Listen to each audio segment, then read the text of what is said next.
খুনের প্রস্তুতি নিয়ে নিঃসন্দেহে একেবারে দীর্ঘদিন ধরে, আমি নজরুলদাকে যেটা বলছিলাম যে দিনের পর দিন ধরে এই খুনের কিন্তু একটা প্রস্তুতি চলেছে, না হলে এই পর্যায়ে নিখুঁত পরিকল্পনা করা সম্ভবই নয়। কারণ ওএলএক্সে বিজ্ঞাপন দেখে নাম্বার প্লেট জাল করে একই মডেলের গাড়ি খুঁজে বের করে তবে খুনের পরিকল্পনা এবং সেই পরিকল্পনার বাস্তবায়ন করা হয়েছে, এবং যেভাবে গুলি করে খুন করা হয়েছে তাতে খুনি যে পেশাদার সুপারি কিলার এ নিয়ে অন্তত পুলিশের কোনো সন্দেহ নেই। অস্ত্রটিও স্বয়ংক্রিয় অত্যাধুনিক আগ্নেয়াস্ত্র ব্যবহার করা হয়েছে। তবে বিমলদার কাছে যাব, পুলিশ সূত্রে কিন্তু এটা বলতে পারি যে মোটিভটা এখনো ধরা পড়েনি। তাহলে ঠিক উল্টো দিক থেকে বিমলদার কাছে আসব, আপনারা কি করে এত নিশ্চিত হচ্ছেন যে তৃণমূলই এর পেছনে আছে?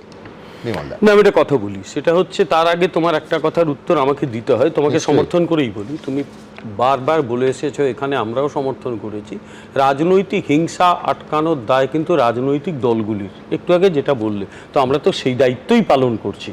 অর্থাৎ আমরা আজকে যে অবস্থায় শাসন ক্ষমতা হাতে নিতে চলেছি সেই অবস্থাটা একটু কল্পনা করে দেখতে হবে। আমার মনে পড়ছে এখনো, আমি সেই রেসটাও কাটাইনি এখনো, 4 তারিখে মানুষগুলোর আনন্দ কান্না তো আমি নিজের চোখে দেখেছি। আমি ভারতের স্বাধীনতা দেখিনি, জন্মাইনি, কিন্তু সেই সময় যারা ফোন করেছে হাউ হাউ করে কেঁদেছে, রাস্তায় গড়াগড়ি খেয়েছে, আবির তুলে, অর্থাৎ প্রত্যেকের একটা বক্তব্য ছিল আমরা দাদা মুক্তি পেয়েছি আজকে। কিন্তু আপনারা তারা আনন্দ পেয়েছেন কেন? মমতা বন্দ্যোপাধ্যায় তো হারেননি। আমি বলছি এই কথা মমতা বন্দ্যোপাধ্যায় শুধু বলেছেন তা নয়, আজকে তার একজন শরিক পেয়েছেন অখিলেশ যাদব, তিনি কলকাতায় এসে বলেছেন দিদি আপনি হারেননি। কিন্তু হঠাৎ আমি এত গুরুত্ব দিয়ে এটা দেখাচ্ছি কেন? তার কারণ আমি খোঁজার চেষ্টা করছিলাম যে কোনো হতে পারে তো টাইপোগ্রাফিক্যাল এরার, টাইপো হয়েছে, তো কেউ একজন এটার তো সংশোধনী আসবে, যেরকম হয় যে দেখুন অনিচ্ছাকৃত ভুল তো হয়েই যায়। কিন্তু 5 কলমের ব্যানার হেডলাইন আবার দেখাচ্ছি, অত্যাচারীদের পাশে দাঁড়ান, নেত্রীর নির্দেশ নেতাকর্মীদের। সকালে এই কাগজ বেরিয়েছে জাগো বাংলা, বিকেলের এডিশনে অবধি একটা শব্দ এই নিয়ে নেই। ইভিনিং এডিশনে ইন্টারনেটে 30 সেকেন্ডে সংশোধনী দিয়ে দেওয়া যায়, আরেকটি এডিশনে, পরের এডিশনে তো বটেই।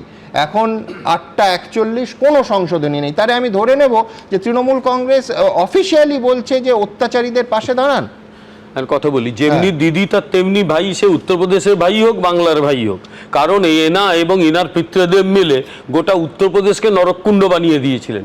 সেখান থেকে উত্তরপ্রদেশের আইন শৃঙ্খলাকে একটা জায়গায় নিয়ে আসতে পেরেছেন যোগী আদিত্যনাথ। সে ওনাকে বুলডোজার বলুন যাই বলুন, বুলডোজার দিয়ে ওখানে যেভাবে পালিশ করে দেওয়া হয়েছে, নিশ্চিন্ত থাকুন পশ্চিমবঙ্গে পালিশের কাজ আমরা শুরু করব।